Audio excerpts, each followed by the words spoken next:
আন্নান NASA ফি খুসরানিন মিন তিজারতিহিম ইল্লা সালিহিনা ওয়াহদাহুম, অর্থাৎ মানুষ স্বীয় কাজের জন্য ভয়াবহ ক্ষতির মধ্যে আছে।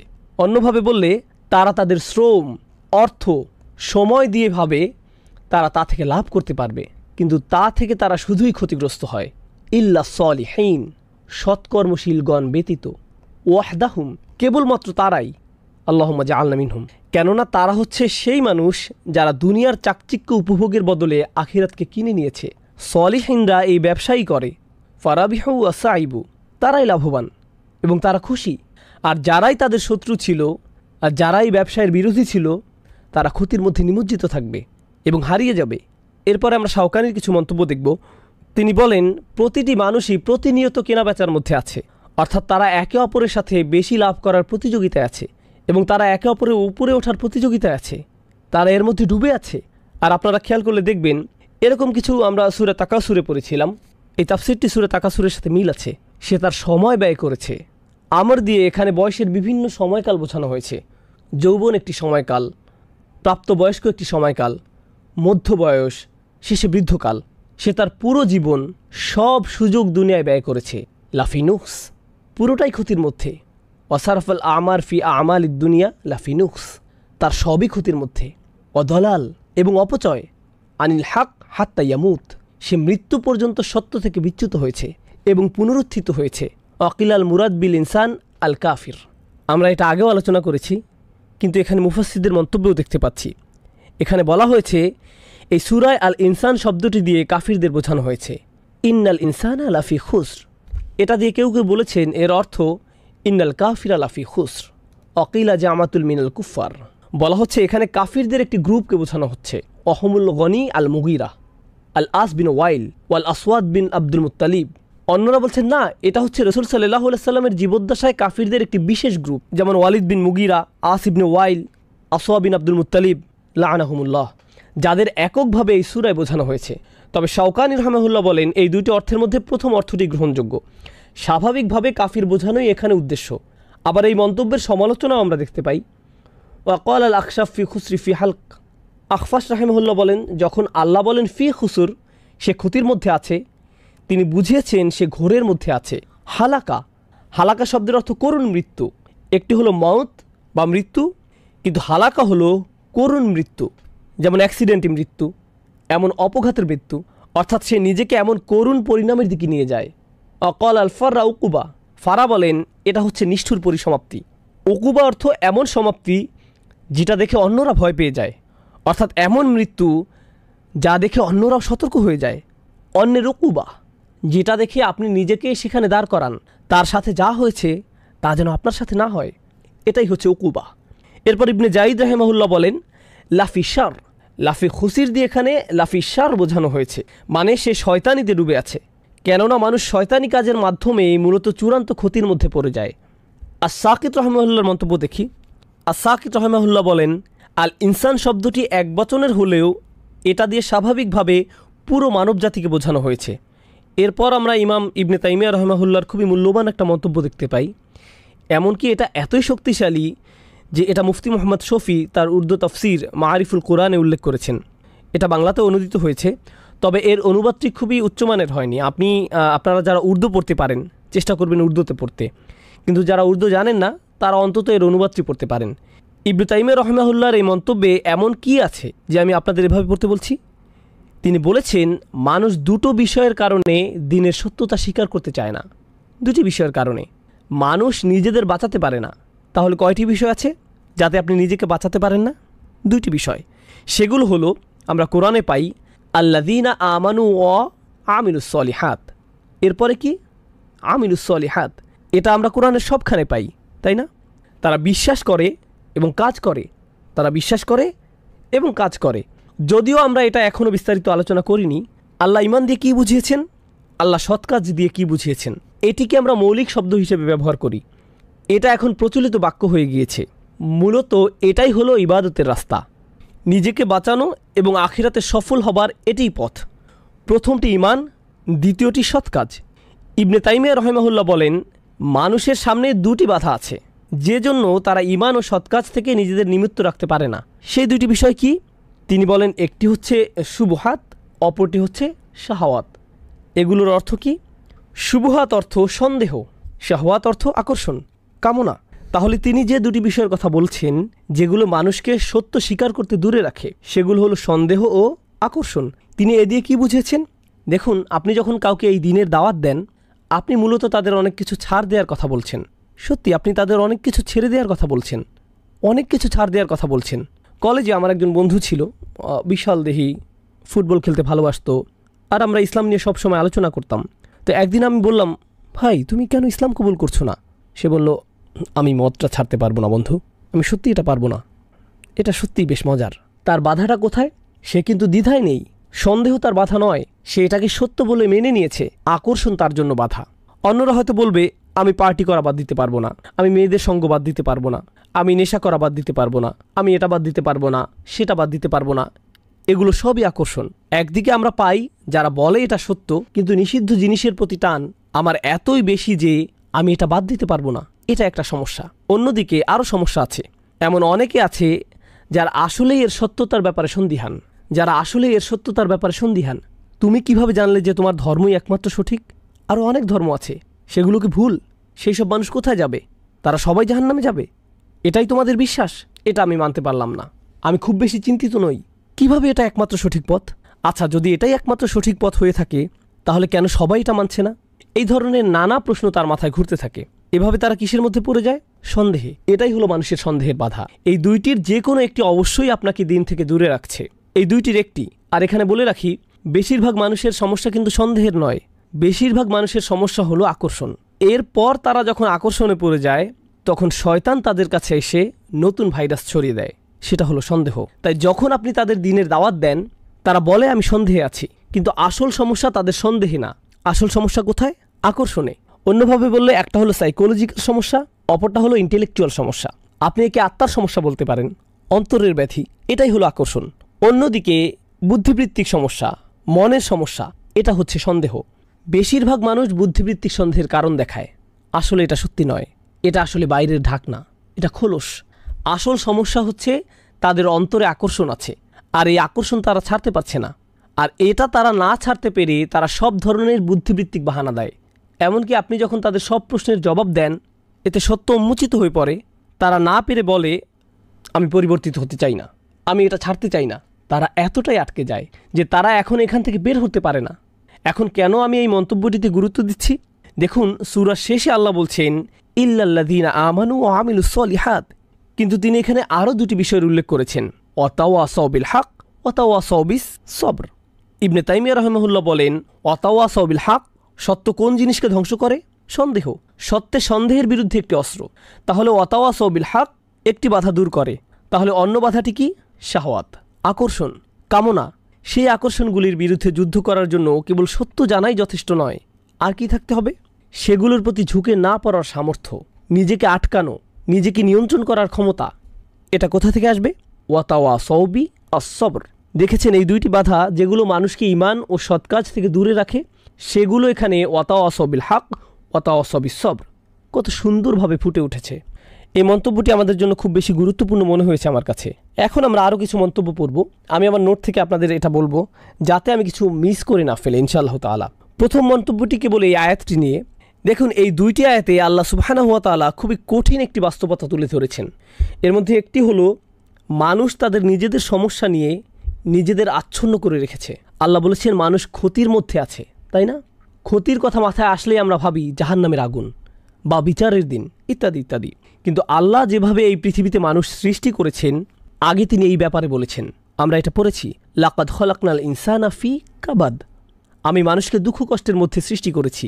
এমনকি কাফিররাও প্রচুর পরিশ্রম করে।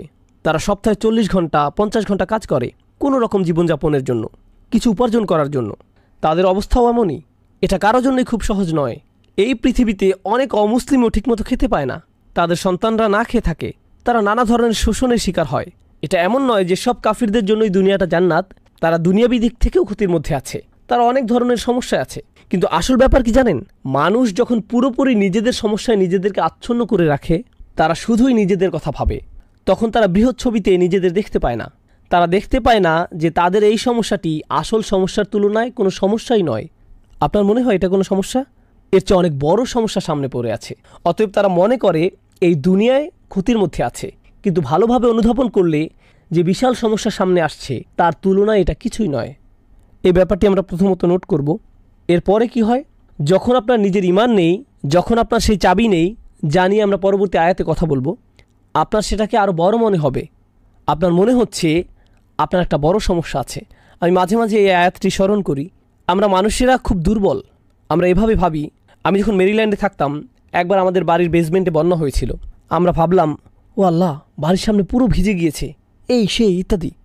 আলহামদুলিল্লাহ টেক্সাসের বাড়িগুলো বেসমেন্ট নেই, এটা সুন্দর। এরপরে আমার এক ভাইকে কল দিলাম আমাদের সাহায্য করার জন্য। আমাদের খুবই খারাপ লাগছিল। আমার বাচ্চারা উপরতলায় ছিল, বাসার ইলেকট্রনিক্সের জিনিসপত্র আছে। তো সেই ভাই আসলেন। ভাইটি চমৎকার, আলহামদুলিল্লাহ। তিনি সম্ভবত সোমালিয়ান ছিলেন, খুবই কাজের মানুষ। তিনি একটা ইসলামিক স্কুল ও একটি মসজিদে দেখাশোনা করতেন। তিনি বললেন, ভাই আপনাকে দেখে খুব চিন্তিত মনে হচ্ছে। আমি বললাম, হ্যাঁ ভাই, আমি একটু চিন্তিত বোধ করছি। তিনি বললেন, পানি নিয়ে ভাববেন না, আপনি চাইলেও পানির সাথে যুদ্ধ করতে পারবেন না, এটা ফেরাউনকেও মেরে ফেলেছিল। আর আমি তার সাথে আড্ডা দিতে শুরু করেছিলাম। তিনি আমাকে তার জীবনের গল্প শোনালেন। সুবহানাল্লাহ, সুবহানাল্লাহ। তার বয়স ছিল তখন মাত্র 5 বছর, যখন তার গ্রামে শত্রু আক্রমণ করেছিল। আর তিনি একটা খড়ের গাদার পেছনে একটা গাধার আড়ালে লুকিয়েছিলেন। তিনি সেই বাচ্চা বয়সে বাড়ি থেকে বেরিয়েছেন। তার পুরো পরিবারকে হত্যা করা হয়েছে। তিনি ছিলেন তার পরিবারের একমাত্র বেঁচে যাওয়া সদস্য। মাত্র 5 বছর বয়স থেকে তিনি একাই বেঁচে আছেন। তিনি একাই প্রায় আফ্রিকার অর্ধেকটা ঘুরে বেরিয়েছেন। তিনি ইথিওপিয়ায় গিয়েছেন, সেখান থেকে খালিজে পৌঁছেছেন। তিনি একজন আলেমের সাথে কাজ শুরু করেন, কিছুটা ব্যবসা বাণিজ্য শেখেন, নিজে একজন ইঞ্জিনিয়ার হয়ে ওঠেন। অসাধারণ গল্প। আর যখন আমি তার গল্প শুনলাম, আমার মনে হলো, ভাই, আমার কোনো সমস্যাই নেই। আপনি আপনার নিজের সমস্যায় ডুবে থাকেন, আপনার সেটাকে অনেক বড় মনে হয়। এটা হলো মানুষের জন্য আরেকটি ক্ষতি। মানুষ নিজেদের সমস্যার দিকে তাকালে বুঝতে পারবে না সে যে সমস্যায় আছে তা অন্যদের সমস্যার তুলনায় কিছুই না। তার মধ্যে আল্লাহর প্রতি কৃতজ্ঞতা বোধ কাজ করবে না। আর যখন এমনটি হবে, মানুষ যখন প্রচণ্ডভাবে নিজেদের নিয়ে ব্যস্ত হয়ে পড়ে, তারা তাদের নিজেদের সমস্যা নিয়ে ব্যস্ত হয়ে পড়ে, তারা 3টি জিনিসের শিক্ষা থেকে বিমুখ হয়ে পড়ে। 3টি জিনিসের প্রতি আমি এখানে আলোকপাত করব। এর প্রথমটি হলো আল্লাহর সৃষ্টি থেকে পাওয়া শিক্ষা। তারা আল্লাহর সৃষ্টিগুলোকে চিহ্ন হিসেবে দেখে না, যা মানুষের জীবনের আসল উদ্দেশ্যের প্রতি স্মরণ করিয়ে দেয়। আপনার জীবনের আসল সমস্যাগুলো কি? টাকা পয়সার সমস্যা কোনো সমস্যাই না, স্বাস্থ্যগত সমস্যা কোনো সমস্যাই না। ইমানের সমস্যা আসলে অনেক বড় সমস্যা। তুলনা করতে চাইলে এটা অন্যান্য সমস্যার তুলনায় কোনো সমস্যাই না। আপনার হয়তো সামাজিক সমস্যা আছে, এটা কিছুই না। চাকরির সমস্যা কোনো সমস্যাই না। আমি শয়তানি করে বেড়াচ্ছি, নিজেকে বাঁচানোর জন্য আমাকে অবশ্যই ভালো কাজ করতে হবে। তুলনা করলে এটা অন্য সমস্যাগুলোর তুলনায় অনেক বড় সমস্যা। আর আল্লাহর আয়াত দেখে, আল্লাহর সৃষ্টি দেখে স্বাভাবিকভাবেই আপনার স্রষ্টার কথা মনে হতে হবে। আপনার মধ্যে কৃতজ্ঞতা বোধ জন্মাবে, আর আপনার জীবনের উদ্দেশ্যে স্মরণে আসবে। তারা এইসব সৃষ্টিকে একটা নিদর্শন হিসেবে দেখতে ব্যর্থ হয়। অন্যভাবে বললে তারা ইতিহাসের শিক্ষা নিতে জানে না। এটাই এই সূরায় বলা হয়েছে। যখন আল্লাহ বলেন ওয়াল আসর, আসর শব্দটি মনে করুন, এমন সময় যা ফুরিয়ে যায়। আপনি যদি শুধু ইতিহাসের দিকে তাকান, দেখতে পাবেন কত শত মানুষ ব্যর্থ হয়ে চলে গিয়েছে। তাদেরও সফল হওয়ার জন্য সময় ছিল, আর তারা তাদের সময়ের সদ্ব্যবহার করেনি। তারা ব্যর্থ হয়েছে, মারা গিয়েছে, আর তাদের সুযোগ শেষ হয়ে গিয়েছে। এরপর নতুন প্রজন্ম এসেছে নতুন সুযোগ নিয়ে, তারাও একইভাবে তাদের সময় হারিয়েছে, তারাও মারা গিয়েছে। আর এখন আমার সময় এসেছে, আমার সুযোগ আছে। আমি কোনোভাবেই এমন ভুল করব না যা আগের মানুষেরা করেছিল। তাই আল্লাহ বলছেন, আগের জাতি তাদেরকে দেয়া সুযোগ হারিয়েছে। আল্লাহ এখানে বিগত সব ঐতিহাসিক ঘটনাবলী কেবল একটি শব্দ ওয়াল আসর এটা দিয়ে তুলে ধরেছেন। সেটি হলো, যারা চূড়ান্ত ক্ষতির মধ্যে পড়েছে, তারা সবাই নিজেদের সময়ের সদ্ব্যবহার করতে ব্যর্থ হয়েছে। তারা দেরি করে ফেলেছে। মিন কবলিয়া ইয়াতি আযাবিন আলিম, কোনো আযাব আসার আগেই সময়ের সদ্ব্যবহার করে নাও। আর সবশেষে ওহির নিদর্শনের ব্যাপারে বলবো, যখন আপনি নিজের সমস্যার ব্যাপারে বেশি চিন্তিত, আপনি কোরআনের দিকে তাকাতে ভুলে যান। আপনি ওহির প্রতি আগ্রহ হারিয়ে ফেলেন। আপনি রাসূলুল্লাহ সাল্লাল্লাহু আলাইহি সাল্লামের নির্দেশের কথা ভুলে যান। আমি কিভাবে আমার জীবন পরিচালনা করব, আমি সামনে কোন দিকে যাব, কারণ তখন আপনি শুধুমাত্র আপনার নিজের ক্যারিয়ার নিয়ে ভাবেন। আপনি নিশ্চয়ই রাসূল সাল্লাল্লাহু আলাইহি সাল্লাম থেকে কোনো ক্যারিয়ার টিপস বা প্রোগ্রামিংয়ের কোনো কথা শুনবেন না। আপনি কোরআন থেকে সেটা পাবেন না। কিন্তু আপনি যদি জানতে চান আমি কোথায় আমার সম্পদ খরচ করব, আমি কিভাবে আমার বাচ্চাদের বড় করব, প্রতিবেশীদের সাথে আমার কেমন আচরণ করা উচিত, বাবা মায়ের প্রতি আমার কী কর্তব্য রয়েছে, আপনি যদি এভাবে ভাবা শুরু করেন আমি কি কি ভালো কাজ করতে পারি, তাহলেই আপনি কোরআনের দিকে ফিরবেন, তাহলেই আপনি নবী করিম সাল্লাল্লাহু আলাইহি সাল্লামের দিকে ফিরবেন। সুতরাং এরকম নিজেদেরকে নিয়ে ব্যস্ত থাকা ব্যাপারটাই মানুষের জন্য একটা ক্ষতি। এরপর শাহ ওয়ালিউল্লাহ দেহলভী রহমহুল্লার একটা অসাধারণ উক্তি আপনাদের সাথে শেয়ার করব। এটা সূরা আসরের ব্যাপারে। এই আয়াতে আসর শব্দটির সাথে মানুষের ক্ষতির সম্পর্ক নিয়ে শাহ ওয়ালিউল্লাহ দেহলভী রহমহুল্লাহ কোরআনের কিছু আয়াতের জন্য একটা বিশেষ শব্দ ব্যবহার করেছেন। তিনি এটাকে বলেন আত-তাযকির বি আইয়ামিল্লাহ, আল্লাহর দিনগুলোর মাধ্যমে স্মরণ। আল্লাহর দিন কোনগুলো? যেদিন তিনি মানুষকে সৃষ্টি করেছেন, যেদিন তিনি নবীজি সাল্লাল্লাহু আলাইহি সাল্লামের উপর কোরআন নাজিল করেছেন, বদরের দিনটি, যেদিন নূহ আলাইহিস সালামের বিরোধীদের উপর বন্যা হয়েছিল, যেদিন পানি দ্বিখণ্ডিত হয়েছিল, যেদিন ফেরাউন ধ্বংস হয়েছিল, যেদিন মূসা আলাইহিস সালাম আল্লাহর সাথে কথা বলেছিলেন, ইত্যাদি ইত্যাদি। এগুলো হলো মানব ইতিহাসের অনন্য কিছু দিন, আর আল্লাহ এই দিনগুলোকে কোরআনে উল্লেখ করেছেন, তাই না? নিশ্চয়ই ভবিষ্যতে এমন আরও অসাধারণ কিছু হতে যাচ্ছে। বিচারের দিন, যেদিন বিশ্বাসীরা তাদের স্রষ্টাকে দেখতে পাবে। এগুলো হলো সময়ের মধ্যে কিছু গুরুত্বপূর্ণ সময়। আর ওয়াল আসর বলার মাধ্যমে এবং সেই সতর্কবাণী থেকে বাঁচার উপায় হলো আমরা যদি শুধু সেই দিনগুলো স্মরণ করি, আর সেগুলোই আমাদের নিজেদের বাঁচানোর জন্য যথেষ্ট হবে, সব কিছু ঠিক রাখার জন্য যথেষ্ট হবে। এটাই ছিল শাহ ওয়ালিউল্লাহ দেহলভী রহমহুল্লাহর মন্তব্য। আর সবশেষে হাবিবুদ্দিন ফারাহির একটা চমৎকার মন্তব্য পড়তে চাই। তিনি বলেন, এই সূরার অন্যতম একটা শিক্ষা হলো, মানুষ যখন কোথাও ঘুরতে যায়, আপনি হয়তো কোনো ঐতিহাসিক জায়গায় গেলেন, মানুষ চীনের মহাপ্রাচীর দেখতে যায়, অথবা রোমের কোনো প্রাচীন নিদর্শন দেখতে যায়, কিংবা আলজেরিয়ায় রোমান সাম্রাজ্যের সেই অসাধারণ দুর্গ ও জাহাজ দেখতে যায়। মানুষ এগুলো দেখতে যায়, সেখানে গিয়ে তারা হাসি মুখে এগুলোর সাথে ছবি তোলে। কিন্তু এইসব নিদর্শন আসলে কিসের চিহ্ন? এগুলো ধ্বংস হওয়া জাতির চিহ্ন। কোনো কবর হলো একজন মানুষের মৃত্যুর চিহ্ন, কিন্তু সেই স্মৃতিচিহ্নগুলো একটি জাতির মৃত্যুর চিহ্ন। চিন্তা করে দেখুন, এগুলো হলো একটি পুরো জাতির কবর। সুতরাং আপনি যখন এগুলো দেখতে যান, আপনার স্মরণ করা উচিত কিভাবে এই লোকগুলো তাদের সময়কে কাজে লাগায়নি, আর তাদের সময় চলে গিয়েছে। তারা নিজেদের যত বড় শক্তিশালী ভাবুক না কেন, সময় হলো এমন শত্রু যাকে আপনি হারাতে পারবেন না। আপনি পৃথিবীর সমস্ত অস্ত্র দিয়েও এটা হারাতে পারবেন না, একে কোনোভাবেই আপনি হারাতে পারবেন না, তাই না? আর বিশ্বের এই সকল পরাশক্তি যারা ভাবে কে আমাকে ঠেকাতে পারবে, এমনকি আল্লাহ বিচারের দিনে তাদের বলবেন, তোমরাই কি তারা নও যারা গর্ব করত? মা লাকুম মিন জাওআন আলাম তাকুনু আকসামতুম মিনকুম, তোমরাই তো তারা যারা আগে প্রায়ই বলতে যে তোমাদের কোনো ধ্বংস আসবে না, আমরাই হব নাম্বার ওয়ান, কেউ আমাদের হারাতে পারবে না। আসলে সময় তোমাদের হারিয়ে দিয়েছে। তিনি বলেন, প্রাচীন নিদর্শন দেখতে গেলেও সূরা আসরের কথা স্মরণ হওয়া উচিত। অতএব কেউ যদি কোনো ঐতিহাসিক জায়গায় ভ্রমণে যায়, তাহলে সে যেন বলে ওয়াল আসর ইন্নাল ইনসানা লাফি খুসর। বুঝতে পারছেন? সুবহানাল্লাহ। এটা ছিল এই ব্যাপারে সর্বশেষ মন্তব্য। এখন আমরা ক্ষতি নিয়ে কিছু ব্যাপারে জানব। আসলে বেশিরভাগই ইতিমধ্যে আলোচনা করা হয়েছে, কিন্তু এই পৃথিবীতে মানুষের দুর্ভোগ নিয়ে আমি একটু আলোচনা করতে চাই। আমরা ক্ষুধার্তদের কষ্ট, শোষিতদের দুর্ভোগ, দিন মজুররা কতটা কষ্ট করে তা নিয়ে আলোচনা করছি। আমরা মানুষেরা অন্য প্রাণীদের তুলনায় বেশি কষ্ট করি। চিন্তা করে দেখুন, শারীরিক কষ্টের বাইরেও আমাদের মানসিক কষ্ট আছে। কোনো সিংহ তার নাতি নাতনি নিয়ে ভাবে না, তার সেই বোধ নেই, সে এটা নিয়ে ভাবে না। পাখিরা তাদের অন্যান্য আত্মীয় স্বজন নিয়ে ভাবে না, তারা তাদের বাচ্চাদের নিয়ে কিছুদিন ভাবে, এরপর তারা তাদের মতো চলে। শুনে মনে হচ্ছে যে এটা আধুনিক সোসাইটির মতোই, তাই না? সাধারণভাবে যখন আপনার বাচ্চা কষ্ট পায়, আপনিও কষ্ট পান, তাই না? হয়তো আপনার বাচ্চার চেয়েও বেশি। এমনকি মানসিক কষ্ট মাঝে মাঝে শারীরিক কষ্টের চেয়েও বেশি হয়। আপনি হয়তো ভাবছেন, আর এগুলো হলো গরিব দুঃখীদের কষ্ট, ধনীদের ব্যাপারটি কেমন? তারা কি সুখী জীবন কাটায়? আসলে মোটেই তা নয়। বিশ্বের ধনী দেশগুলোতেই আত্মহত্যার হার সবচেয়ে বেশি। এমনকি আমেরিকাতেও দেশের সবচেয়ে ধনী অঞ্চলগুলোতে আত্মহত্যার হার বেশি। যে দরিদ্র কৃষক হয়তো দিনে 2 বেলা ঠিকমতো খেতে পায় না, রাতে শান্তির ঘুম দেয়, কিন্তু যার কোটি কোটি টাকা আছে, তার হয়তো 6টা বেডরুম আছে, যেখান থেকে সে বাছাই করবে কোথায় সে ঘুমাবে, সে রাতে ঘুমাতে পারে না, তার অ্যান্টি ডিপ্রেশনের ওষুধ খেতে হয়, সে মানসিকভাবে মরে যাচ্ছে। অতএব সবাই কোনো না কোনো ক্ষতির মধ্যে আছে, সবাই কোনো না কোনো সমস্যা আছে, প্রত্যেকেরই আছে। আর আল্লাহ আজ্জা জাল্লা এই সূরায় কেবলমাত্র চূড়ান্ত ক্ষতির থেকে বাঁচার ভরসা দেননি, যা হলো আখিরাত। আখিরাত হলো চূড়ান্ত ক্ষতি, জাহান্নামের আগুন, আল্লাহর সামনে দাঁড়িয়ে আপনার নিজের কাজের বর্ণনা দেয়া, সেটাই হলো চূড়ান্ত ক্ষতি। বরং তিনি এই দুনিয়ায় কিভাবে ক্ষতি থেকে বাঁচা যায় সেটাও বলে দিয়েছেন। কিভাবে ডিপ্রেশন থেকে বাঁচা যায়, কিভাবে অস্বস্তি থেকে বাঁচা যায়, কিভাবে ভয় শোষণ থেকে বাঁচা যায়, তিনি আমাদেরকে এই সব কিছুর সমাধান দিয়েছেন এই আয়াতে। ইল্লাল্লাযীনা আমানু ওয়া আমিলুস সলিহাত। আমরা যখন এই সমাধানটি ভালোভাবে বোঝার চেষ্টা করব, এটা শুধু আখিরাতের সমাধান নয়, এটা দুনিয়ারও সমাধান। কারণ দিন শেষে মানুষের চরম ক্ষতি আখিরাতে হলেও দুনিয়াতে অনেক ক্ষতি হয়ে থাকে, এখানেও ক্ষতি হয়। আর আল্লাহ তাআলা এই অনন্য সূরাটিতে দুটি সমাধানই একসাথে দিয়েছেন।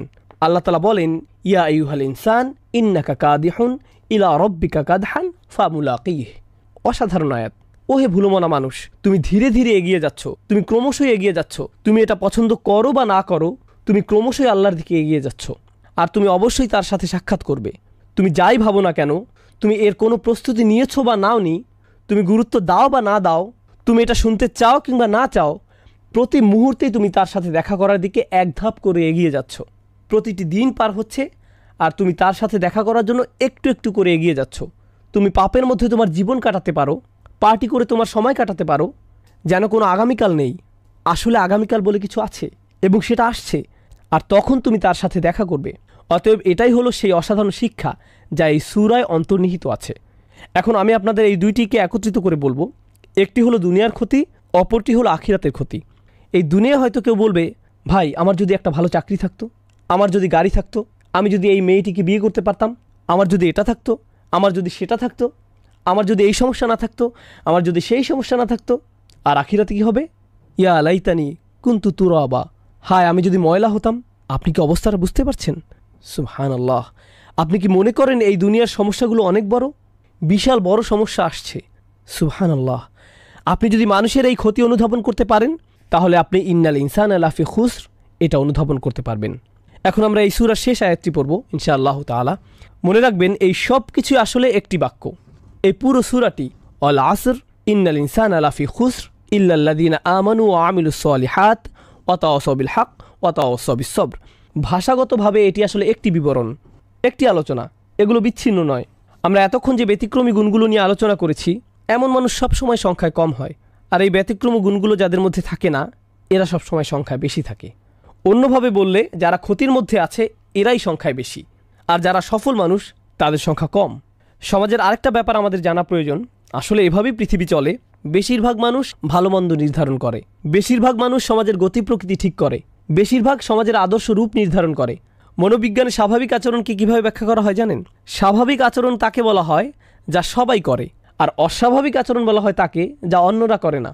অন্যভাবে বললে, সবাই একদিকে গাড়ি চালাচ্ছে আর আপনি অন্যদিকে গাড়ি চালাচ্ছেন, আপনি ভুল করছেন। অস্বাভাবিক আচরণ। ধর্মীয়ভাবে বিষয়টি মোটেও এমন নয়। আপনি এমন একটি সমাজে থাকেন যেখানে সবাই কিছু কাজ একভাবে করে। আপনি হয়তো চাকরিতে গেলেন, সেখানে সবাই কিছু কাজ করে, কিন্তু আপনি মুসলিম হলে আপনি সেই কাজগুলো করতে পারবেন না। তাহলে এবার ভাবুন তারা আপনাকে কীভাবে নেবে? শুধু মুসলিম নয়, বরং অদ্ভুত, অস্বাভাবিক। আপনি মিশতে পারছেন না। এই লোকটি একটু কেমন যেন, রুমের কোনায় গিয়ে লোকটি কী করছে? সে এইসব খাবার খাচ্ছে না কেন? কি মজাদার খাবার এগুলো।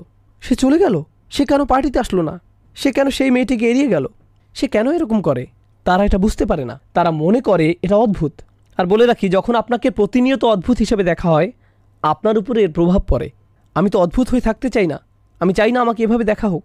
তখন কি হয় ভাবতে পারেন? যদিও বেশিরভাগ মানুষই ক্ষতির মধ্যে আছে, আপনিই ছিলেন সফলতার মধ্যে, তারা আপনাকে বুঝিয়ে ফেলে যে আপনি আসলে ক্ষতির মধ্যে জীবনযাপন করছেন। আপনার আসলে বাকিদের মতো হওয়া উচিত। তারা আপনাকে মানসিকভাবে বুঝিয়ে দেয়, ভাই এভাবে থাকাটা কঠিন হয়ে যাচ্ছে, তুমি এভাবে থাকতে পারবে না। এখানে সবাই যার যার জীবন উপভোগ করছে, আমি কেন এই অদ্ভুত জীবনযাপন করছি? তাহলে সমস্যাটা শুধু ঈমান আনাতেই সীমাবদ্ধ নয়, বেশিরভাগ মানুষই ক্ষতির মধ্যে আছে, এটাও আমাদের জানা প্রয়োজন। কারণ বেশিরভাগ মানুষের একটা শক্তি আছে। আমার শিক্ষক মাঝে মধ্যে স্রোতের অনুকূলে সাঁতার কাটার একটা উদাহরণ দিতেন। সকল মাছ একদিকে যাচ্ছে, অপরদিকে একটা বা দুইটা মাছ স্রোতের প্রতিকূলে যাওয়ার চেষ্টা করছে। স্বাভাবিকভাবেই যে কেউ দেখলে এটাকে পাগলামি বলবে, আরে ভাই অনুকূলে যাও, সবাই একদিকে যাচ্ছে, তুমি কেন অন্যদিকে যাচ্ছ? এটা কঠিন, এটা কঠিন থেকে কঠিনতর হতে থাকবে, এটা বাড়তেই থাকবে। সুবহানাল্লাহ। এটাই হলো এই সমাজে মানুষের উদাহরণ। পুরো সমাজের মানুষই ক্ষতির দিকে যাত্রা করছে, আর আমাদের দায়িত্বটা খুবই গুরুত্ববহ। কারণ আপনি যদি এমন একটি সমাজে থাকেন যেখানে ইসলাম যেভাবে চর্চা করা উচিত সেভাবে চর্চা করা হয়, যদি এমন হয়, বলে রাখি যা বিশ্বের বেশিরভাগ জায়গাতেই হয় না, এমন কাল্পনিক চিন্তা করবেন না যে আমি একটা মুসলিম দেশে যাব, সেটা খুব সুন্দর হবে। বাস্তবতায় আসুন, মুসলিম দেশগুলোতে কি হয় আমাদের জানা উচিত। যদি এমন হয়, আর ইনশাআল্লাহ তাআলা এমনটাই হবে, আল্লাহ আমাদের দিনকে প্রতিষ্ঠিত করবেন। আপনি যদি এমন কোনো সমাজে বাস করতেন, তখন আল্লাহর আনুগত্য করাটা সহজ হতো, কারণ সমাজের বেশিরভাগ মানুষ এটা করত। তখন কেবল আপনি করতে পারতেন তাই নয়, এটা করাটা আপনার জন্য সহজ হতো। কিন্তু এই সমাজে আল্লাহর আনুগত্য করাটা অপেক্ষাকৃত কঠিন, কারণ বেশিরভাগ মানুষ আল্লাহর নাফরমানি করছে। সমাজ আল্লাহর অবাধ্যতায় লিপ্ত। এমনকি হয়তো এটা শুধু সমাজেই নয়, হয়তো এটা আপনার পরিবারের ক্ষেত্রেও সত্য।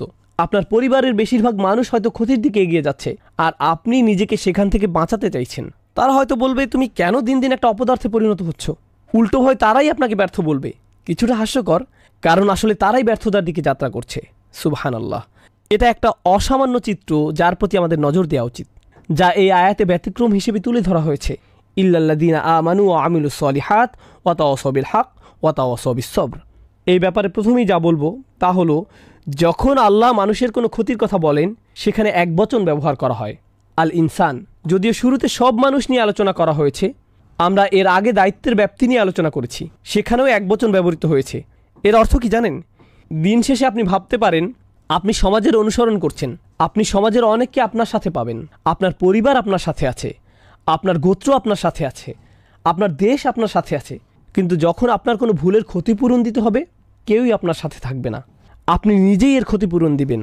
মানুষ সমাজ অনুসরণ করে, কিন্তু যখন সময় আসবে ওয়াতাকাত্তাআত বিহিমুল আসবাব, সকল সুসম্পর্ক শেষ হয়ে যাবে। কিন্তু ব্যতিক্রমের কথা যদি ভাবেন, কিন্তু আল্লাহ বলেননি ইল্লাল্লাযীনা আমানা ওয়া আমিলা সলিহা ওয়া তাওয়াসাউ বিল হক ওয়া তাওয়াসাউ বিস সবর। না, তিনি এখানে একবচন ব্যবহার করেননি, তিনি এখানে বহুবচন ব্যবহার করেছেন। তাহলে আমাদের অবশ্যই একবচন থেকে বহুবচনের পার্থক্য বুঝতে হবে। আমরা এ থেকে যা বুঝতে পারি তা হলো, এই সামান্য কিছু মানুষ যারা সমাজের আর 10 জনের মতো নয়, তারা স্রোতের প্রতিকূলে চলে, তাদের বাঁচার একমাত্র উপায় হলো তাদেরকে একত্রিত হতে হবে, একসাথে মিলতে হবে। তারা আলাদা হতে পারবে না। এটা এমন পাতার মতো যা গাছ থেকে বিচ্ছিন্ন হলে মরে যায়। তাদেরকে অবশ্যই উম্মার সাথে একত্রিত হতে হবে। উম্মার একতা, বিশ্বাসীদের এর সাথে লেগে থাকে আমাদের বাঁচার উপায়, যা এই আয়াতে ফুটে উঠেছে। কারণ এখানে বহুবচন ব্যবহৃত হয়েছে। ঈমান এমন কোনো বিষয় নয় যা আপনি একা একা ধরে রাখতে পারবেন। ঈমান ভালো মানুষের সাহচর্য উন্নত হয়, মনে করিয়ে দেওয়ার মাধ্যমে, কোনো উপদেশের মাধ্যমে, জামাতে নামাজ আদায় করার মাধ্যমে এটা উন্নত হয়। এগুলো সবই ঈমান তাজা করে, কারণ এগুলো আমরা একসাথে করি, এগুলো সবাই মিলে করি। তাই আমিলু এখানে শব্দটি খুবই চমৎকার। আল্লাহ তাআলা ব্যতিক্রমী গুণগুলো বহুবচনের মাধ্যমে বলেছেন। হয়তো আপনার মনে হতে পারে ঈমান হলো ব্যক্তিগত বিষয়। আচ্ছা, ভালো কাজ হয়তো আমরা একসাথে করতে পারি, তাওয়াসাউ বিল হক, তাওয়াসাউ বিস সবর, এগুলোতে অন্য মানুষের সহায়তা লাগে, কিন্তু ঈমান তো ব্যক্তিগত বিষয়।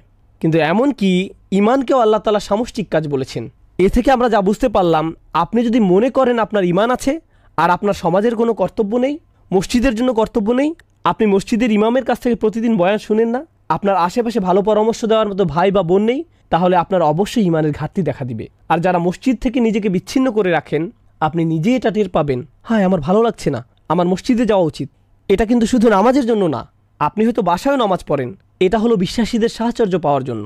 তারা একে অপরকে স্মরণ করিয়ে দেয়, তারা একসাথে নিজেদের ঈমান ভালো রাখে। দিন শেখার ক্ষেত্রেও এমনটি হওয়া উচিত।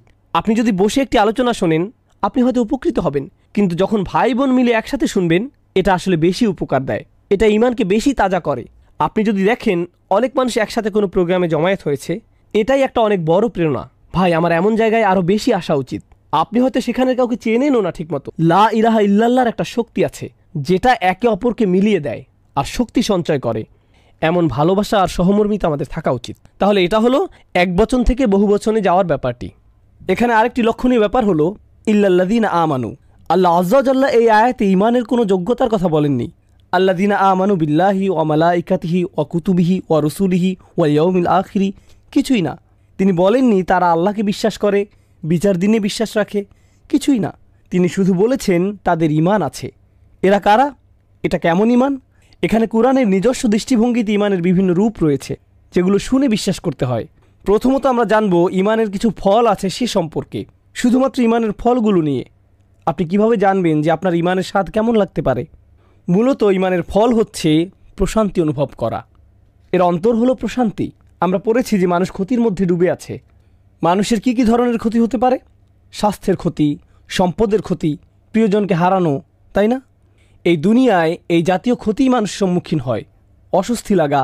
কিন্তু আপনার যদি ঈমান থাকে, তখন আপনি জানেন যে এই দুনিয়াটা চিরস্থায়ী নয়, এই দুনিয়াটা হলো ক্ষণস্থায়ী। আর আল্লাহ তাআলা আখিরাতে যা রেখেছেন তার তুলনায় এই দুনিয়াটা কিছুই না। মাতাউদ দুনিয়া ফিল আখিরাতি ইল্লা কলিল। না, আসলে হায়াতুদ দুনিয়া, এটা হবে মাতাউল হায়াতুদ দুনিয়া ফিল আখিরাতি ইল্লা কলিল। এটা সূরা তাওবায় আছে। তিনি বলেন এই দুনিয়ায় কি এমন আছে, আখিরাতের তুলনায় এর কার্যকারিতা কতটুকু? খুবই সামান্য। আপনি যদি সত্যি সত্যি এটা বিশ্বাস করেন, আপনার যদি এতে ঈমান থাকে, আপনার যদি ফামা উতিতুম মিন শাইইন ফামাতাউল হায়াতুদ দুনিয়া এতে ঈমান থাকে, আপনাকে যাই দেয়া হোক না কেন সেটা দুনিয়াবি জিনিস। এই আয়াতটিতে আল্লাহ বলেন তোমার যা আছে, না তোমাকে যা দেয়া হয়েছে, ফামা উতিতুম তোমাকে যা দেয়া হয়েছে, আপনাকে যখন কোনো কিছু দেয়া হয় যা আসলে আপনার নিজের নয়, এটা আসলে যে আপনাকে এটা দিয়েছে তার।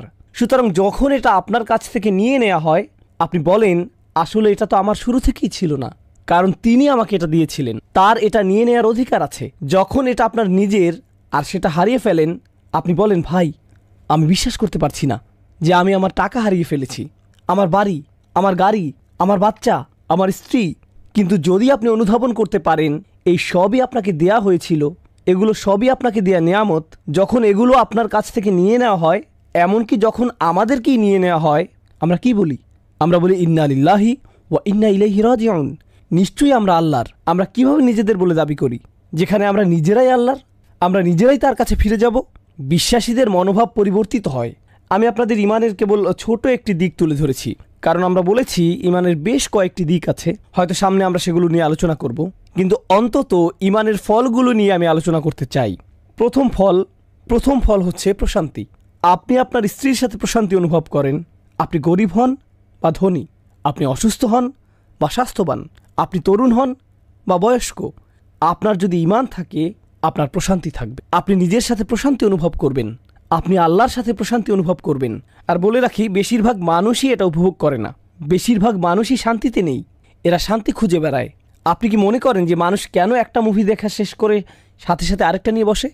তারা প্রশান্তি পেতে চায়, আনন্দ, মজা, তাদের অন্তরটা একটু শান্তি পেতে চায়। কেন তারা একটা গাড়ি কিনে আরেকটার পেছনে ছোটে, একটা বাড়ি কিনে আরেকটার পেছনে ছোটে? আমরা এমন কেন করি? কারণ আমাদের অন্তর শান্ত নয়। কিন্তু আল্লাহ বলেন আলা বিযিক্রিল্লাহি তাতমাইন্নাল কুলুব। আল্লাহর স্মরণের মাধ্যমেই অন্তরগুলো প্রশান্ত হয়, শান্ত হয়। এটাই হলো ইমানের আসল ফল। আর যখন আপনার এটা আছে, আপনার কোনো ক্ষতি নেই, কোনো ক্ষতিই ক্ষতি নয়। আরেকটি বাস্তব জীবনের উদাহরণ দিচ্ছি, এরপর আমরা সামনে আগাবো ইনশাআল্লাহ তাআলা। যে ঘটনাটি বলছি এটা আমার একটা বন্ধুর ঘটনা। সে নিউ অরলিন্সে থাকে। আমার এই বন্ধুটির বড় একটা গাড়ির ব্যবসা ছিল, তার দোকানে বেশ দামি গাড়ি ছিল। সে মুসলিম পরিবারের। তার এই সকল গাড়ির জন্য সে নগদ টাকা নিত, ব্যাংকের ঝামেলায় সে পড়তে চায়নি। জার্মান গাড়ি, দামি জাপানি গাড়ি। তার দোকানটা পাম গাছে ঘেরা খুব সুন্দর একটা জায়গায় ছিল। প্রতি মাসে সে লক্ষ লক্ষ টাকার গাড়ি বিক্রি করত। ব্যবসা ভালোই চলছিল। এরপর ক্যাটরিনা ঝড় আসলো। ঝড়ে পুরো ব্যবসা পানিতে তলিয়ে গেল। একটা মাত্র গাড়ি বেঁচেছিল, সম্ভবত LS 400, উন্নত লেক্সাস। আমি যখন তার ও তার বাবার সাথে দেখা করতে গেলাম, সে তখন সেই লেক্সাসে করে পিজা ডেলিভারি করছিল। এটাই ছিল তার চাকরি। এখন আপনি ভাবুন, সে কোথায় থেকে কোথায় গেল, কেমন ধরনের জীবনযাপন, কেমন ধরনের আর্থিক লেনদেন থেকে কেমন ধরনের জীবনে সে প্রবেশ করলো, যেখানে সে পিজা ডেলিভারি করে, একটা পিজা রেস্টুরেন্টে কাজ করে, কিন্তু তার মুখে বড় একটা হাসি ছিল। আমি তার দিকে তাকালাম। ভাই, মানুষ এই ধরনের ব্যবসায়িক ক্ষতির মুখে পড়লে মানুষের ঠিকমতো খাওয়া দাওয়া হয় না, তারা আত্মহত্যা করে, তারা মাটিতে লুটিয়ে পড়ে, তারা এটা একেবারেই নিতে পারে না, তারা এটা নিতেই পারে না। কিন্তু এটা কিসের হাসি? সে বলল, যখন ব্যবসা ভালো চলছিল আমাদের মসজিদে যাওয়ার সময়টুকু ছিল না, আমি আমার বউকে ঠিকমতো দেখতাম না, বাচ্চাদের সাথে দেখা হতো না। এখন সুবহানাল্লাহ, আমরা প্রতি ওয়াক্তের নামাজ মসজিদে পড়ি, থাকার জন্য মাথার উপর ছাদ আছে, প্লেটে খাবার আছে। আমরা কেন অখুশি হব? আমাদের কৃতজ্ঞ হওয়া উচিত। সুবহানাল্লাহ। ঈমান থাকলে এটা কোনো ক্ষতিই না, এই ধরনের ক্ষতিও কোনো ক্ষতি না। কিন্তু আপনার যদি ঈমান না থাকে তাহলে এটা একটা ক্ষতি। এরপর আপনি পড়ে যাবেন, আপনি বাঁচতে চাইবেন না। মানুষ আত্মহত্যা করতে চায় কারণ সে এই মেয়েকে বিয়ে করতে চায়, কিন্তু সে তো অন্য একজনকে বিয়ে করেছে। এরপর সে ব্রিজ থেকে লাফ দেয়। সত্যিকারের ঘটনা, 90-এর দশকে নিউ ইয়র্কে ঘটেছিল। একজন এক মেয়েকে বিয়ে করতে চেয়েছিল, সে অন্য একজনকে বিয়ে করে, ফলে সে ব্রুকলিন ব্রিজ থেকে লাফ দিয়ে আত্মহত্যা করে, নিজেকে শেষ করে দেয়। খুবই দুঃখজনক ঘটনা। কখন এমনটি ঘটে? যখন আপনি আল্লাহ ছাড়া অন্য কিছুকে প্রাধান্য দেন।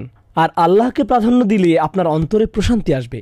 আর এটা ততক্ষণ আসবে না যতক্ষণ আপনার ঈমান নেই। এটা ক্ষতি থেকে বাঁচিয়ে দিবে। ইল্লাল্লাযীনা আমানু, এটাই প্রথম বিষয়। এরপর আল্লাহ বলেন ওয়া আমিলুস সলিহাত। আমি যেভাবে আমার নোটটি সাজিয়েছি, আমি প্রথমে কঠিন শব্দগুলো নিয়ে বলবো আর সাথে কিছু মন্তব্য যোগ করব। এরপর পুরো আয়াতে প্রকাশ করব এবং শিক্ষাগুলো নিয়ে আলোচনা করব। তবে শুরুতে আমরা এর শব্দগুলো নিয়ে আলোচনা করি। ওয়া আমিলু, আমল শব্দটি আরবিতে ফেইলের সমার্থক। একটি হলো আমল, অপরটি হলো ফেল। আমল হলো সচেতনভাবে করা কোনো কাজ, কিন্তু ফেইল অসচেতনভাবে করা কোনো কাজ। উদাহরণস্বরূপ, আমি এখন শ্বাস নিচ্ছি, এটা আমল নয়, ফেইল। আমি হাঁটছি, এটা ফেইল হতে পারে, কারণ আমি প্রতি কদমে এটা নিয়ে ভাবছি না। আপনি হাঁটতে গেলে বলেন না, হে সামনে আগাই, আপনি এটা করেন না। এটা বলতে গেলে অসচেতনভাবেই করা কাজ। যখন আপনি চোখ খোলেন সেটা কোনো আমল নয়, সেটা ফেল। কিন্তু যখন আপনি কারোর সাথে কথা বলেন, যখন আপনি কাজে যান, যখন আপনি গাড়ি চালান, যখন আপনি প্রয়োজনীয় জিনিসপত্র কেনেন, এগুলো সবই আমল। কারণ এগুলো সবই সজ্ঞানে সচেতনভাবে করা কাজ।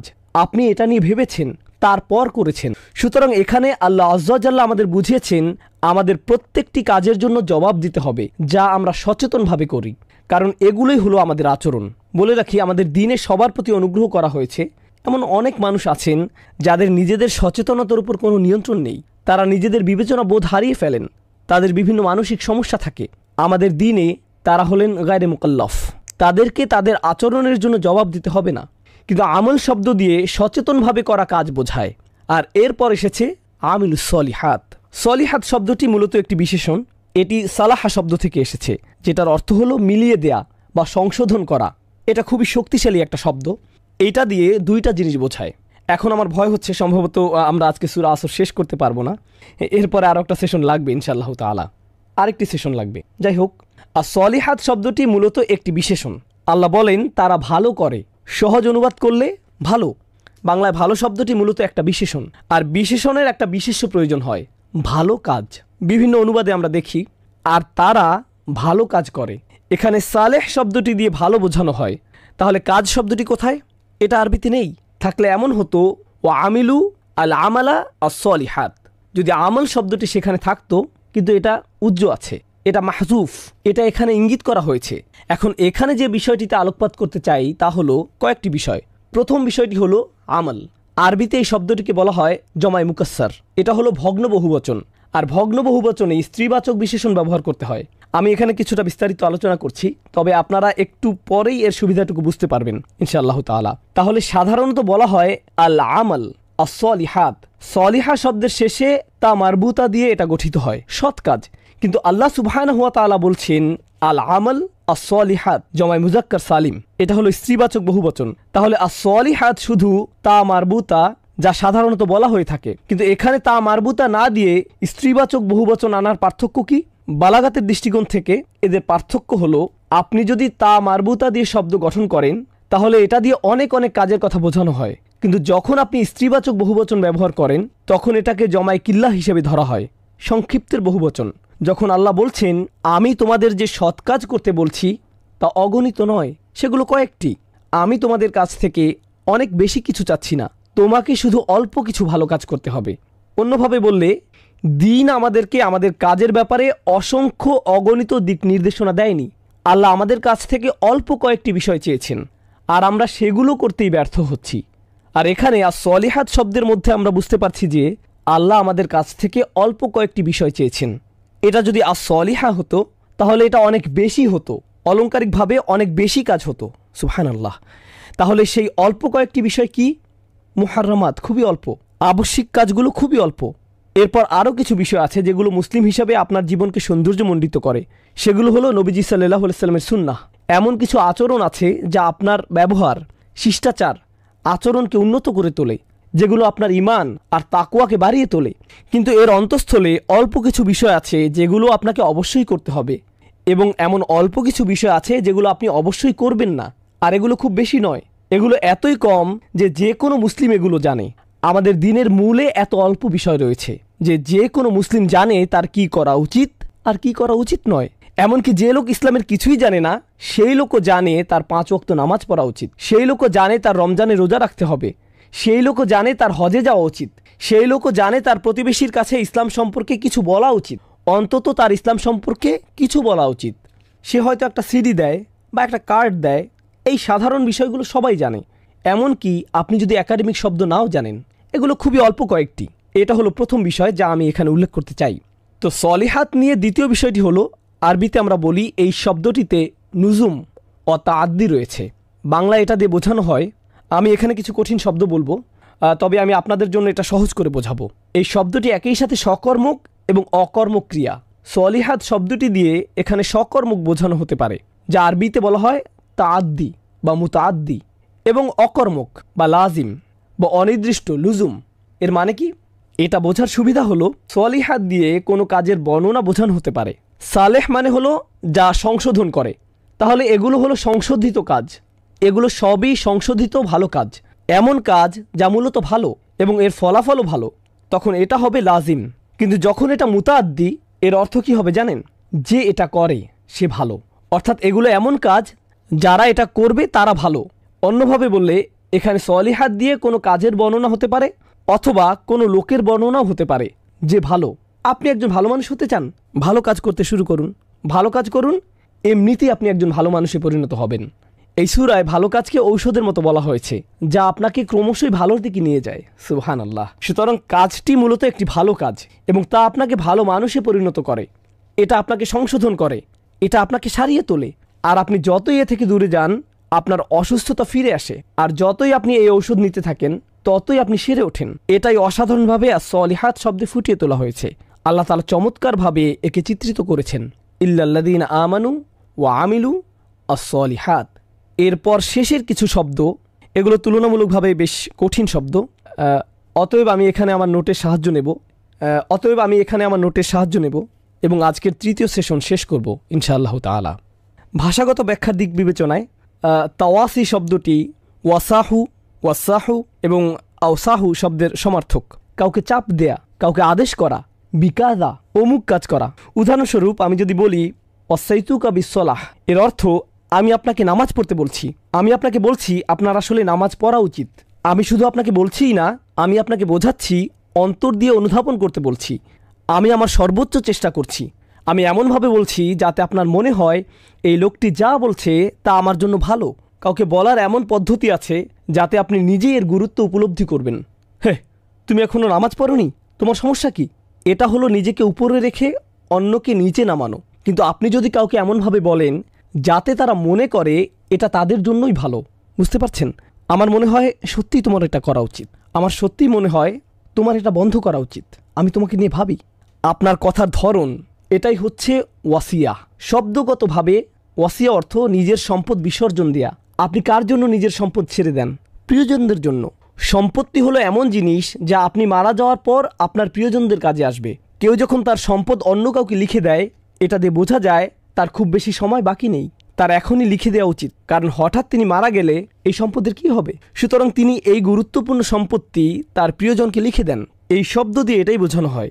এটা দ্বারা কিছুটা তাড়া করাও বোঝানো হয়।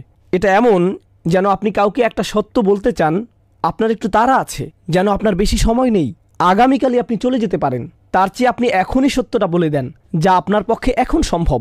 অনেক সময় এমন হয় যখন কেউ আপনার কাছে পরামর্শ চায় আর আপনি বলেন আমি জানি না তারা এটা কিভাবে নেবে, আমি জানি না আমার এটা বলা উচিত কিনা, তারা আমার কথাটা পছন্দ করবে না। প্রিয় বন্ধু, আমি যদি তোমাকে এই কথাটা বলি, আমরা আর বন্ধু হয়ে থাকতে পারবো না। তুমি হয়তো আমার সাথে আর কথা বলতে চাইবে না। আমি সময় মতো তোমাকে এটা বলবো, আর আপনি সেই সময়ের জন্য অপেক্ষা করতে থাকেন। সেই সময় আর কখনো আসে না। এটা সত্যি যে আমাদের ঠিক সময়ের জন্য অপেক্ষা করা উচিত, কিন্তু আমাদের কিছুটা তাড়াও থাকা উচিত। আর তাওয়াসাও শব্দে এই তাড়া থাকার ব্যাপারটি আছে। এই ব্যাপারটি প্রথমত জেনে নেওয়া প্রয়োজন। কাউকে বিপুল পরিমাণ সম্পদ দেওয়ার অর্থেও এটি ব্যবহৃত হয়। ওয়াসিয়া বলতে বোঝায় যখন আপনি কাউকে বিপুল পরিমাণ জমি লিখে দেন বা বিশাল বাড়ি, একটা বড় এলাকা, তাওয়াসি দিয়ে এটাও বোঝায়। তাই এটা দিয়ে ইঙ্গিত করা হয় আপনি কাউকে যা বলছেন তা নিঃসন্দেহে তার জন্য গুরুত্বপূর্ণ উপদেশ, তার জন্য এটা খুবই মূল্যবান সম্পদ যা আপনি তাকে দিয়েছেন। এটা সত্যিকার অর্থেই তার কাজে আসবে, বুঝতে পারছেন? তাহলে এটা হলো এর দ্বিতীয় অর্থ। আর সবশেষে তাওয়াসি শব্দটি বাবে তাফাউল থেকে এসেছে, যার অর্থ হলো আল ইশতিরাক। এর মধ্যে এমন কিছু বিষয়ের প্রতি ইঙ্গিত করা হয় যা আপনারা মিলিত হয়ে একে অপরের জন্য করে থাকেন। অর্থাৎ আপনি অন্যকে একটি সত্য বিষয় জানান এবং অপরজনও আপনাকে একটি সত্য জানায়। এই শিক্ষাটি আজ আমরা জানব। যখন আপনি কাউকে একটা ভালো উপদেশ দেন, মাঝে মধ্যে এমন ঘটে তারা আপনার দিকে তেড়ে আসে আর বলে, ও তাই, আর তুমি কি করো? তুমি আমাকে এটা করতে বলছো, আর আমি তোমাকে এটা করতে দেখেছি, ইত্যাদি ইত্যাদি। সে আপনাকে খোঁচা দেয়, আপনার দিকে তেড়ে আসে। এমত অবস্থায় স্বাভাবিক মানুষের প্রতিক্রিয়া হবে, ভাই আমি তোমাকে একটা ভালো কথা বললাম আর তুমি আমাকে উল্টা কথা শোনাচ্ছ, এটা আমার ভালোর জন্য না, বরং তোমার ভালোর জন্য। কিন্তু তাওয়াসি দিয়ে তোমার ব্যাপার এবং আমার ব্যাপার দুটোই বোঝায়। সুতরাং সে যদি আপনার দিকে তেড়েও আসে, তাওয়াসাউ বিল হক এর শিক্ষা হলো এখানে আপনার উচিত হবে, আসলে ভাই তুমি ঠিকই বলেছ, আমার এটা নিয়ে সংশোধন হওয়া উচিত, এটুকুই আপনার বলা উচিত। এটাই হলো তাওয়াসাউ বিল হক এর শিক্ষা। এই শিক্ষাটি আমরা উমর বিন খাত্তাব রাদিয়াল্লাহু তাআলা আনহু থেকে পাই। একবার তিনি হাঁটছিলেন, পুরো ঘটনা না, সারমর্মটা বলছি। তিনি কোথাও যাচ্ছিলেন, তো পাশেই এক বাড়ির জানালা দিয়ে তিনি দেখতে পেলেন একজন লোক কিছু একটা পান করছে। তিনি তাৎক্ষণিক বাড়ির ভিতর ঢুকে গেলেন এবং লোকটিকে ধরে ফেললেন। হারাম। লোকটি বলল, আমি দেখতে পাচ্ছি আপনি 3টি হারাম কাজ করেছেন। 3টি হারাম কাজ। প্রথমত, আপনি অন্যের ঘরের ভেতরে তাকিয়েছেন। দ্বিতীয়ত, আপনি অন্যের ঘরে অনুমতি ছাড়াই ঢুকেছেন। তৃতীয়ত, আপনি কুধারণা করেছেন। আপনি কিভাবে জানলেন আমি মদ খাচ্ছি? ওমর বিন খাত্তাব বললেন, তুমি ঠিক বলেছ। এরপর তিনি চলে গেলেন। তিনি কিছুই বললেন না। কয়েক সপ্তাহ চলে গেল। তিনি একটি খুতবা দিচ্ছিলেন, আর সেই লোকটি সেই খুতবায় ছিল। সে পেছনের দিকে বসেছিল। যখন খুতবা শেষ হলো, সে উমর রাদিয়াল্লাহু তাআলা আনহুর কাছে আসলো। উমর তাকে বললেন, সেদিনের পর থেকে আমি অন্যের ঘরে তাকানো বন্ধ করে দিয়েছি, আর তোমার ব্যাপারেও আমি কাউকে কিছু বলিনি। আর লোকটি বলল, সেদিনের পর থেকে আমিও মদ খাওয়া ছেড়ে দিয়েছি। এখানে আসল কথাটা হচ্ছে, আপনি কাউকে কোনো উপদেশ দেন এবং আপনি আশা করবেন সেও যেন আপনাকে উপদেশ দেয়। হয়তো সে এমনভাবে বলবে যা আপনার পছন্দ হবে না, এতে কোনো সমস্যা নেই। আসল কথা হলো এতে যদি সত্য কিছু থেকে থাকে আপনি তা নেন। ওমর রাদিয়াল্লাহু তাআলা আনহু কিন্তু এটা বলেননি যে হ্যাঁ আমি জানি আমি ভুল করেছি, কিন্তু তুমিও তো ভুল করেছো, আমার সাথে আসো। না, তিনি শুধু সেটুকুই নিলেন। এটা থেকে কি বোঝা যায়? বোঝা যায় এতে তার আন্তরিকতা প্রকাশ পেয়েছে। এটাই তার সততা। এমনই ছিল তার সমালোচনা নেয়ার মানসিকতা। কেউ আপনার কাছে এসে বলল তুমি ভুল করেছো, আপনি বললেন তুমি ঠিক বলেছ। এটাই হলো তাওয়াসাউ বিল হক এর শিক্ষা। কারণ তার পক্ষ থেকে এটা আপনার জন্য একটা উপহার। যখন কেউ আমাদের সত্যিকার অর্থে কোনো পরামর্শ দেয়, আমরা কখনো ভাবি যে এটা একটা উপহার? বেশিরভাগ মানুষ ভাবে যে এটা আমাকে হেয় করার জন্য বলা হচ্ছে, তাই না? তোমার কত বড় সাহস, তুমি এটা বলার কে? আমি কি করব না করব এটা বলার ইজাজত তুমি কোথায় পেলে? তোমাকে কে আলেম বানিয়েছে? হয়তো আপনি ইমাম, আপনাকে হয়তো এই ধরনের প্রশ্নের মুখোমুখি হতে হবে। তুমি নিজেকে কি মনে করো? আপনি এরকম প্রত্যুত্তর পাবেন। কিন্তু এমন অবস্থায় আপনার কি করা উচিত? আপনার এটা ভালোভাবে নেওয়া উচিত। খারাপ কিছু থাকলে তা বাদ দিবেন। ভাববেন না এই মানুষটি আপনাকে হেয় বা অপমান করার জন্য বলছে। তাদের নিয়ত কেমন সেটা আল্লাহ জানেন। আপনার তাদের নিয়ত নিয়ে ভাবার দরকার নেই, সেটা ছেড়ে দিন। আপনি কেবলমাত্র এর ভালো অংশটুকু নিন। এটাই হলো তাওয়াসাউ বিল হক। ইনশাআল্লাহ তাআলা সামনের সেশনে আমরা হক শব্দটির অর্থ নিয়ে জানব। এছাড়াও আমি আমার নোট থেকে বিস্তারিত আলোচনা করব, যাতে শেষ আয়াতটি আমরা শেষ করতে পারি ইনশাআল্লাহ। শেষ আয়াতটির ব্যাপারে বলতে গেলে শাওকানি রাহিমাহুল্লাহর সারমর্ম হলো, আই জামু বাইনাল ঈমান বিল্লাহ ওয়াল আমাল বিসসালিহ ফাইন্নাহু ফি রাবহিন লাফি খুসর। এমন মানুষেরা ঈমান এবং ভালো কাজের মাধ্যমে একত্রিত হয়। এই বিষয়টি তাফসিরে বারংবার এসেছে। ঈমান এবং ভালো কাজ একটির পরে আরেকটি আবশ্যিকভাবে ঘটবে। আপনি যদি ভালো কাজ করেন আপনার ঈমান বৃদ্ধি পাবে। আপনার যদি ঈমান থাকে আপনি ভালো কাজ না করে থাকতে পারবেন না। আপনার কেমন ধরনের ঈমান আছে যা আপনাকে কোনো ভালো কাজের দিকে নিয়ে যায় না? এটা অসম্ভব। আর এমন কোনো ভালো কাজ নেই যাতে আপনার ঈমান বৃদ্ধি পায় না। বুঝতে পারছেন? এই দুইটি এভাবেই একে অপরের সাথে সম্পর্কযুক্ত। অতএব যদি কেউ এই দুইটি করতে পারে ফাইন্নাহুম ফি রিব, তারা অবশ্যই লাভ করবে, তাদের কোনো ক্ষতি হবে না। যদি কেউ ঈমান এবং ভালো কাজের মধ্যে সমন্বয় ঘটাতে পারে তাদের কোনো ক্ষতি হবে না। যদি কেউ ঈমান এবং ভালো কাজের মধ্যে সমন্বয় ঘটাতে পারে। দুর্ভাগ্যবশত অনেক মুসলিমই মনে করেন তাদের ঈমান তথা তাদের ইসলাম অনেক সুন্দর। তারা জান্নাতের জন্য অপেক্ষা করে, কারণ তারা লা ইলাহা ইল্লাল্লাহ মুহাম্মাদুর রাসূলুল্লাহ পড়েছে। ধর্মতাত্ত্বিক ঐতিহাসিকভাবে কোনো ধরনের বিতর্কগুলো না জেনেই এই মাযহাবে ঈমান ও আমল নিয়ে এটা বলা হয়েছে, বা অন্য মাযহাবে ভিন্ন কথা এসেছে, এ ধরনের কোনো বিতর্কে না গিয়েই মনোবিজ্ঞানের দৃষ্টিভঙ্গি থেকে বললে মানুষ মূলত কোথাও আশ্রয় চায়। যেমন খ্রিস্টানদের কাছে একটা আশ্রয় আছে। আমি ইতোমধ্যে ঈশ্বরের নাম নিয়েছি, আমি এটা উচ্চারণ করেছি, আমি বলেছি যে যিশুকে ভালোবাসি, এখন আমি যা ইচ্ছা তাই করব।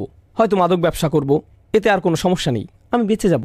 আমাদের মুসলিম সমাজেও এই একই মানসিকতা রয়েছে। যখন কেউ বলে আমি একজন মুসলিম, হ্যাঁ আমি হয়তো কিছু ভুল কাজ করি, আমি হয়তো অনেক হারাম কাজ করি, কিন্তু ভাই আমার তো টিকিট কাটা হয়েই গেছে। আমি একবার বলেছি লা ইলাহা ইল্লাল্লাহ, আমি তো পড়েছি মুহাম্মাদুর রাসূলুল্লাহ সাল্লাল্লাহু আলাইহি সাল্লাম, এটাই যথেষ্ট, আমার আর কোনো চিন্তা নেই, কারণ আমার ঈমান আনা হয়ে গিয়েছে। এই সূরায় আমরা স্পষ্ট দেখতে পাচ্ছি ইল্লাল্লাযীনা আমানু যথেষ্ট নয়, ওয়া আমিলুস সলিহাত ওয়া তাওয়াসাউ বিল হক ওয়া তাওয়াসাউ বিস সবর। যখন আপনি পুরো 4টি কাজ করবেন তখনই আপনি মুক্ত হবেন, তার আগ পর্যন্ত আপনি মুক্ত নন।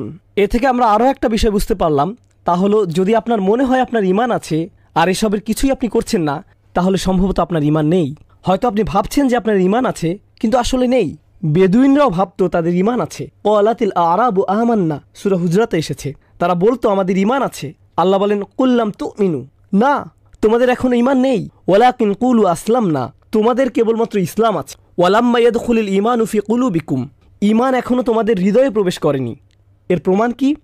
ওয়া ইন তুতিউল্লাহ ওয়া রাসূলাহু, যদি তোমরা আল্লাহ ও তার রাসূলের আনুগত্য করো।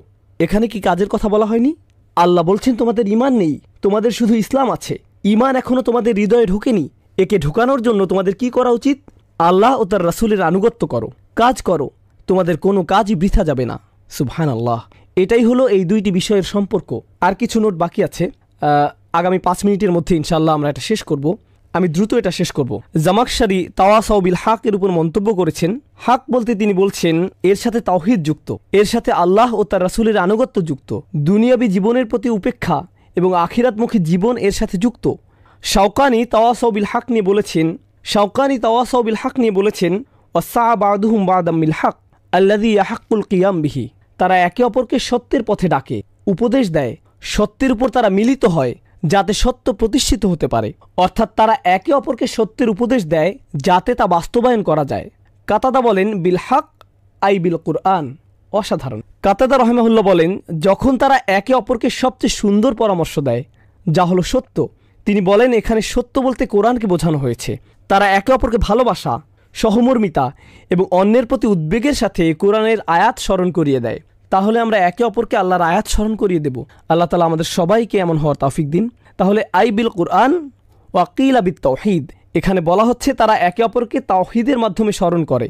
বেশিরভাগ মানুষ একে প্রথম অর্থে নিয়েছেন, অর্থাৎ যে কোনো সত্য, যে কোনো ভালো কাজ যা বাঁচার জন্য প্রতিষ্ঠিত হওয়া প্রয়োজন।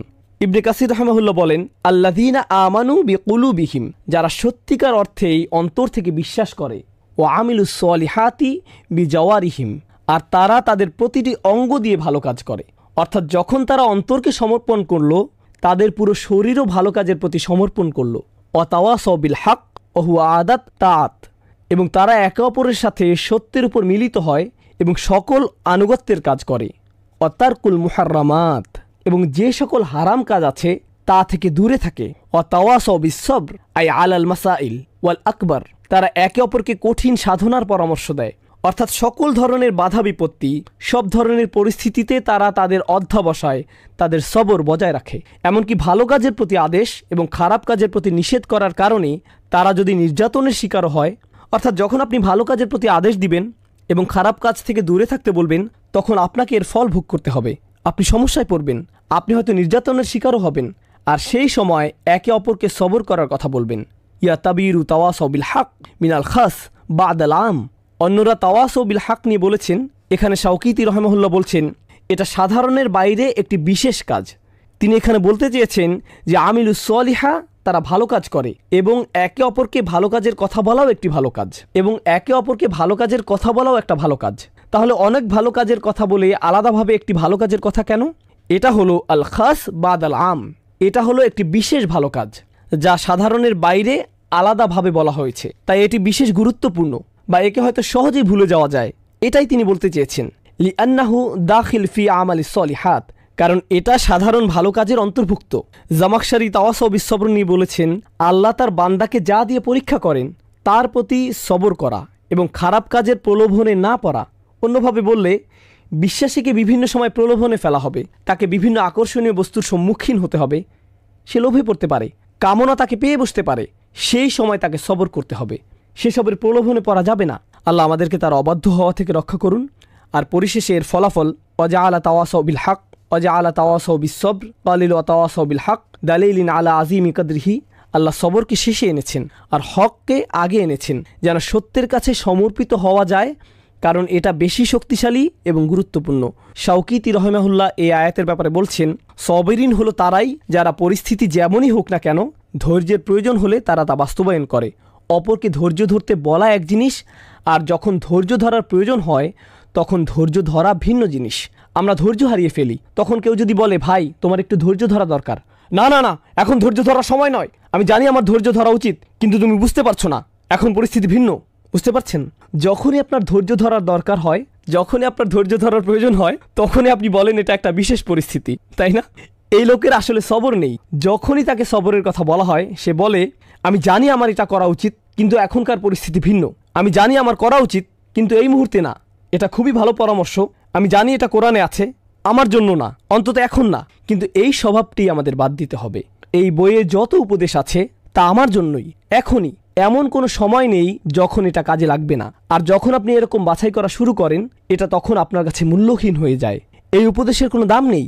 যখন আপনার এটা বেশি দরকার তখনই আপনি এটা বাদ দেন। যখন আপনাকে সবর করতে বলা হয়, যখন আপনার এটা দরকার, যখন আপনার রাগ লাগে, আপনি ক্ষেপে যান। যখন আপনি আল্লাহর অবাধ্য হন, তখনই তো এর প্রয়োজন। যখন আপনি অনেক ভালো মানুষের মধ্যে থাকেন, আমার ধৈর্য ধরা উচিত। হ্যাঁ, আমি ধৈর্য ধরলাম, এতে কোনো লাভ হবে না, এতে তেমন লাভ হবে না। যাই হোক, আমরা আজকে শেষ করব ইনশাআল্লাহ তাআলা। সামনের সেশনে আমরা আরও ভালোভাবে দেখব কোরআনে এই 4টি বিষয় কিভাবে একটি অপরটির সাথে যুক্ত। ইল্লাল্লাযীনা আমানু ওয়া আমিলুস সলিহাত ওয়া তাওয়াসাউ বিল হক ওয়া তাওয়াসাউ বিস সবর। আমরা এটা পড়ব ইনশাআল্লাহ তাআলা। আমর বিল হক ওয়া বিস সবর বা এর ব্যবহার জানব এবং এর অলংকারিক ব্যবহার জানব। বারাকাল্লাহু লি ওয়া লাকুম ফিল কুরআনিল হাকিম ওয়া নাফা'নি ওয়া ইয়্যাকুম বিল আয়াতি ওয়া যিকরিল হাকিম। আসসালামু আলাইকুম ওয়া রাহমাতুল্লাহি ওয়া বারাকাতুহু।